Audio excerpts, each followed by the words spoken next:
Shabbat Shalom, amados hermanos, Shabbat Shalom. Es un gusto poder estar aquí con ustedes compartiendo un poco de lo que el Eterno nos ha enseñado en esta semana, después de la lectura de la parashá de esta semana, que es la 10ª porción de la Torá, que se llama Miketz, la 10ª parashá de la Torá, que es a partir del libro de Génesis, capítulo 41, desde el versículo 1 hasta el Génesis, capítulo 44, 17. Y vamos a continuar con esta porción.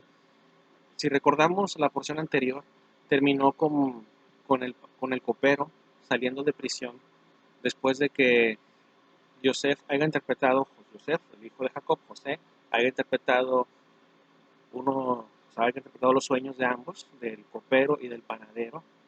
Recordemos que José estuvo encerrado injustamente porque fue acusado falsamente por la esposa de Potifar. Recordemos cómo esta mujer perversa, precoz, no sé qué otra forma de decirlo, deseó al joven Yosef, esta mujer casada, quería cometer adulterio con él.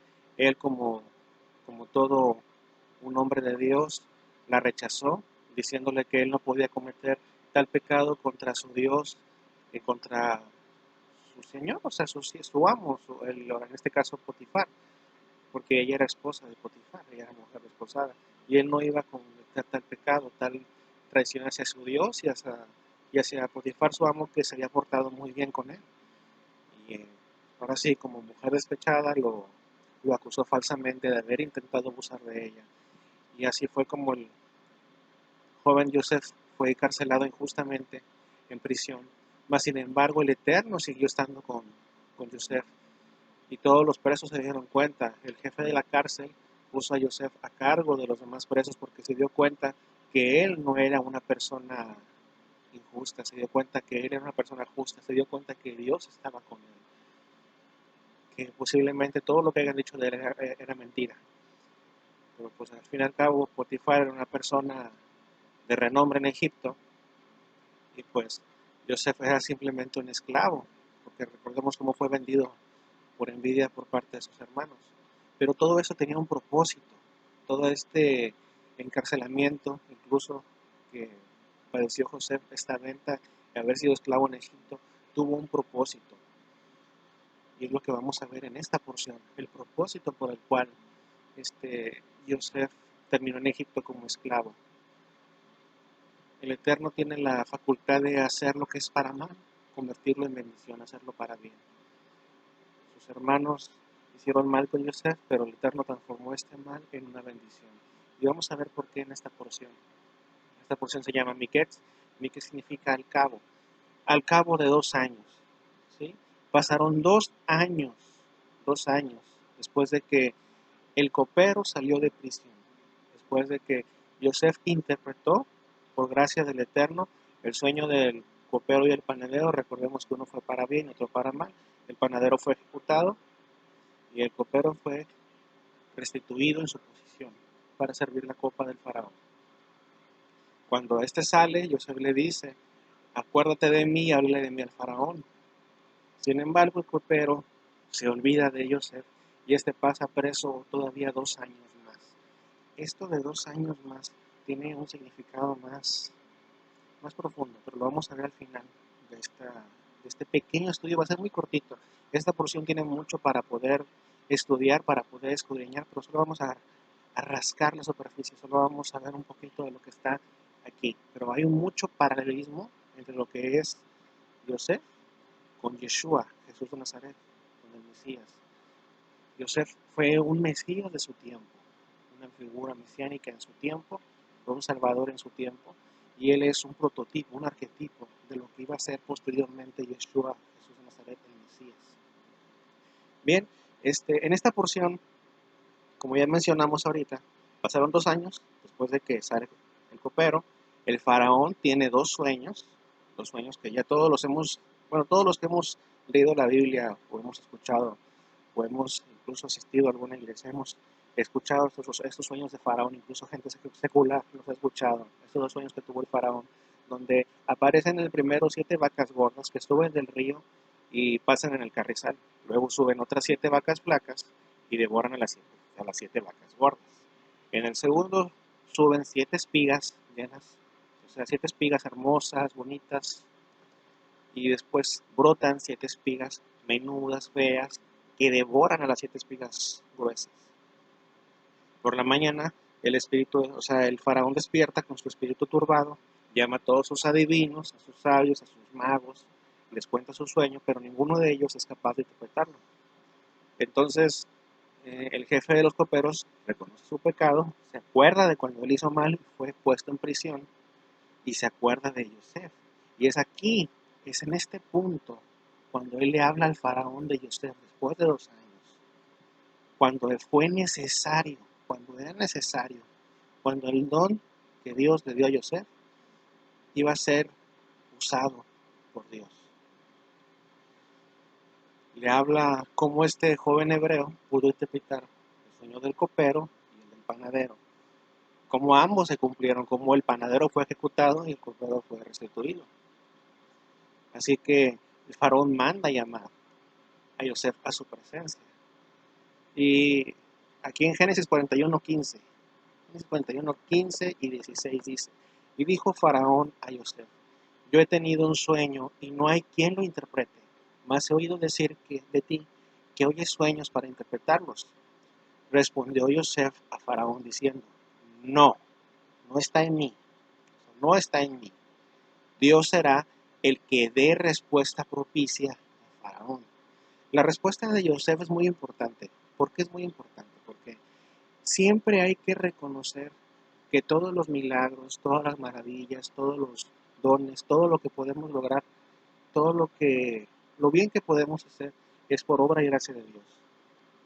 Visiones, profecías, sanaciones, todo proviene del Padre. Todo proviene del Padre. No hay nada milagroso de parte de un siervo de Dios que no provenga del Padre. Simplemente somos instrumentos de Él, pero los milagros los hace Él. Por eso Eliseo le decía a Giezi, su siervo, que nunca buscara recompensas de los milagros de Dios, porque es Dios quien hace los milagros.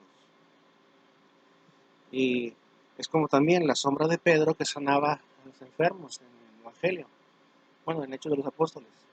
No es que la sombra de Pedro fuera mágica, tuviera poder, sino que era la presencia del Espíritu de Dios, el Espíritu Santo, el Ruach HaKodesh, en Pedro, la que sanaba a los enfermos.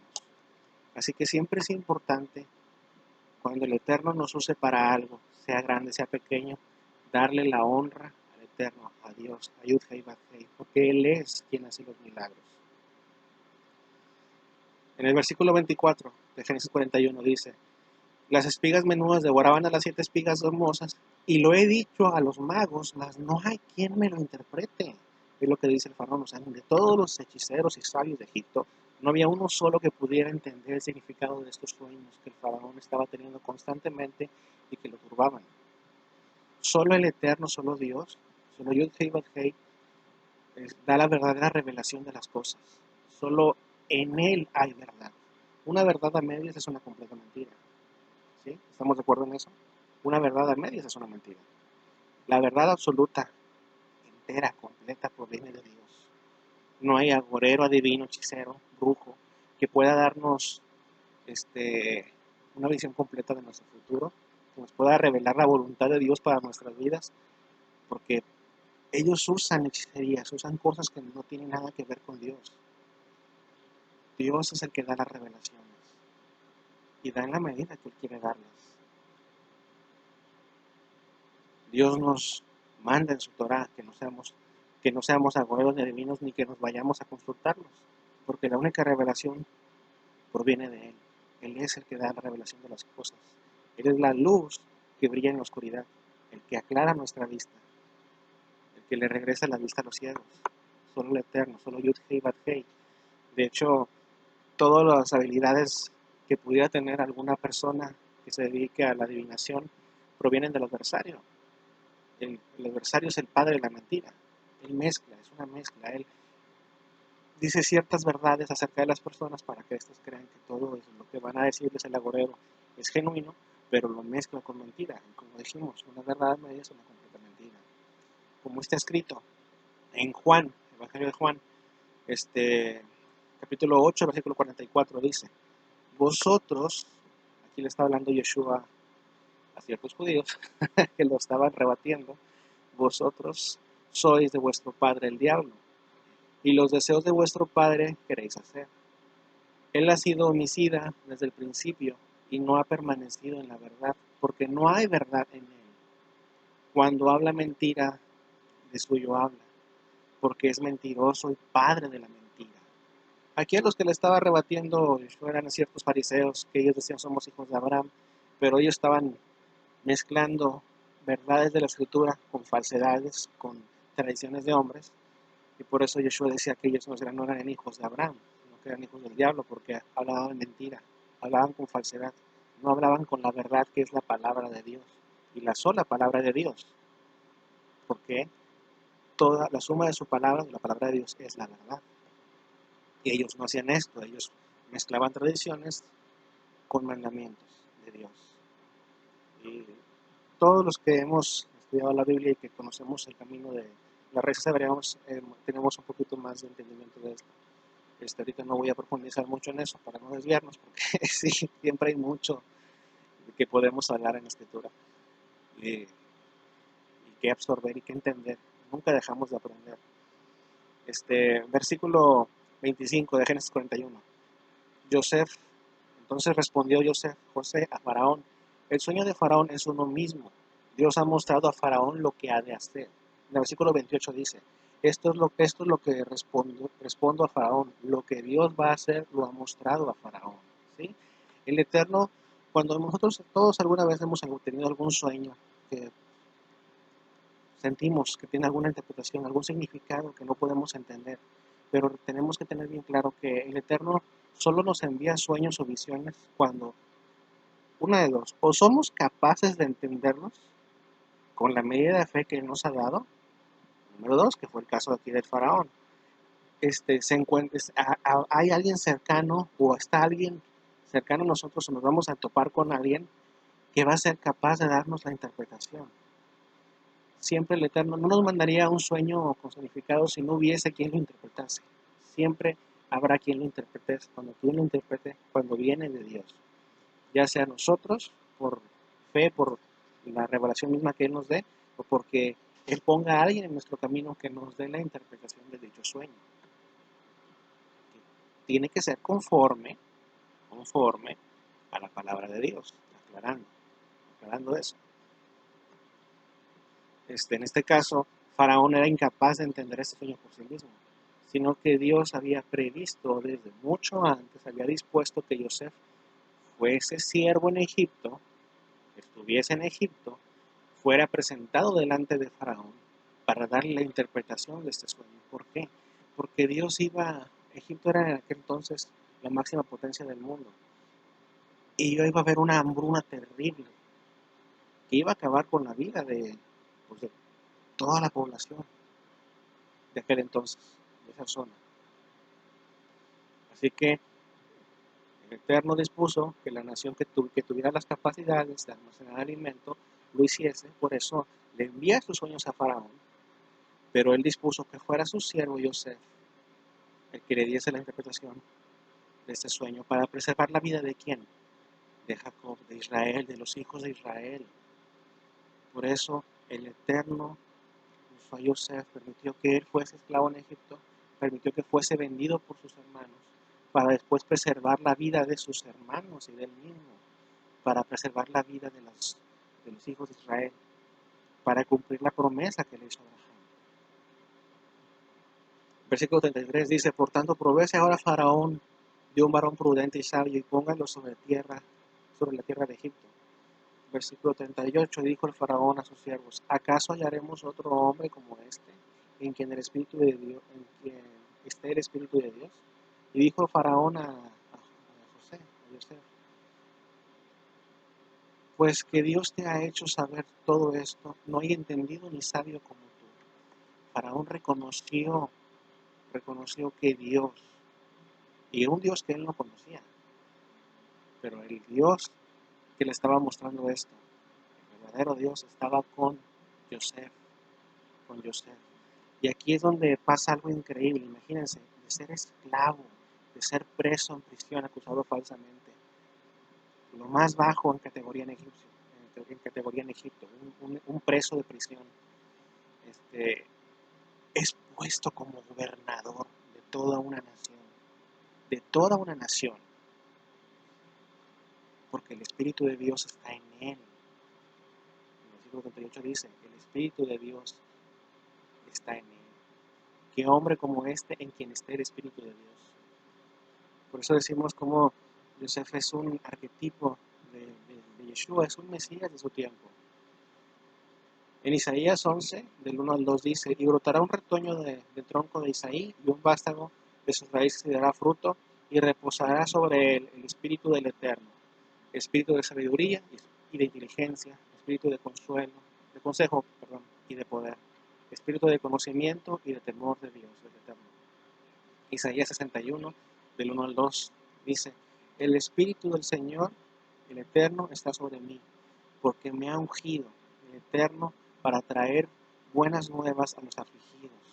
Me ha enviado para vendar a los quebrantados de corazón, para proclamar libertad a los cautivos y liberación a los prisioneros. Aquí está hablando, el profeta Isaías está hablando de Yeshua, de Jesús de Nazaret, del Mesías, del Hijo de Dios, que tendría la plenitud del Espíritu del Eterno, la plenitud del Espíritu Santo, la plenitud del Ruach HaKodesh. Mateo 3:16. Después de ser sumergido, Yeshua, Jesús, salió del agua, inmediatamente, y aquí los cielos se abrieron, y vio el Espíritu de Dios que descendía como paloma y venía sobre él. Aquí es inmediatamente después de que él es bautizado por Juan el Bautista. En Juan 3:34 dice, porque aquel a quien Dios ha enviado habla las palabras de Dios, pues él da el Espíritu sin medida. La palabra Mesías, ¿sabemos qué significa en la mayoría? Significa ungido. Cristo es ungido en griego, o sea, Mesías, o sea, está latinizado, es Mashiach en hebreo, Yeshua, Mashiach, Jesús el Mesías, significa Jesús el ungido, Jesucristo, Jesús el ungido, Cristo es ungido con aceite, ¿sí? Alguien elegido por Dios, alguien que se le ponía el aceite de la unción y que tenía el poder y la autoridad de Dios. Hubo muchos Mesías en los tiempos bíblicos. Gedeón, los jueces, Gedeón, Sansón, Moisés, todos fueron ungidos, todos fueron Mesías en su tiempo. El rey David, el ungido de Dios, el rey David, todos fueron ungidos, Mesías de su tiempo. Pero el Mesías definitivo, el que había de traer restauración a toda la humanidad y salvación a toda la humanidad, es Yeshua, el Mesías completo, en quien la plenitud del Espíritu de Dios está en él. Todos los demás Mesías tenían porciones del Espíritu del Señor. Yeshua es el que tenía la plenitud, es el que tiene la plenitud del Espíritu de Dios. Lo dice el apóstol Pablo en su carta de 1 Corintios 13, de 9 al 10. Porque en parte conocemos y en parte profetizamos, mas cuando venga lo perfecto, entonces lo que es en parte se acabará. El apóstol Pablo nos está enseñando que todos los dones de Dios son porciones de su Espíritu. Todos los Mesías, todos los ungidos, todos los siervos de Dios, santos de la historia, después incluso de Yeshua, misioneros, apóstoles, evangelistas, que hicieron obras, milagros y maravillas, eran porciones del Espíritu de Dios en ellos, pero solo en parte, porque la plenitud, lo perfecto, lo completo, es Yeshua, es el que tiene la plenitud de todo el Espíritu. En este caso, José tenía parte del Espíritu de Dios, pero es un arquetipo de Yeshua, porque aquí José es puesto como gobernador de todo Egipto. Solo el faraón iba a estar encima de José. Ahora, esta autoridad que le está dando el faraón a José es una autoridad delegada. Es el faraón quien le está delegando esta autoridad, no suplantada ni robada. De mismo modo, el Padre, y el Eterno, le está delegando a Yeshua, al Mesías, a su Hijo, el unigénito, la autoridad sobre todos nosotros. El Padre le está delegando la autoridad a Yeshua. En Juan 14:28 dice, habéis oído que yo os he dicho, voy y vengo a vosotros. Si me amarais, os habríais regocijado. ¿Por qué he dicho que voy al Padre? Porque el Padre mayor es que yo. Yeshua está diciendo esto. El Padre mayor es que yo. Primera de Corintios 15, 27 28. Porque todas las cosas le sujetó debajo de sus pies. Y cuando dice que todas las cosas han sido sujetas a él, claramente exceptúa, subrayan esto, exceptúa aquel que sujetó a él todas las cosas. Voy a leer otra vez, a lo mejor me revolvió, se me tomó un poquito la lengua. Cuando dice que todas las cosas han sido sujetas a él, claramente se exceptúa a aquel que sujetó a él todas las cosas. Traducción, lenguaje más coloquial de nosotros. Cuando dice que todo está sujeto bajo los pies de Yeshua, está exceptuando a aquel que sujetó las cosas bajo los pies de Yeshua. Está exceptuando al Padre.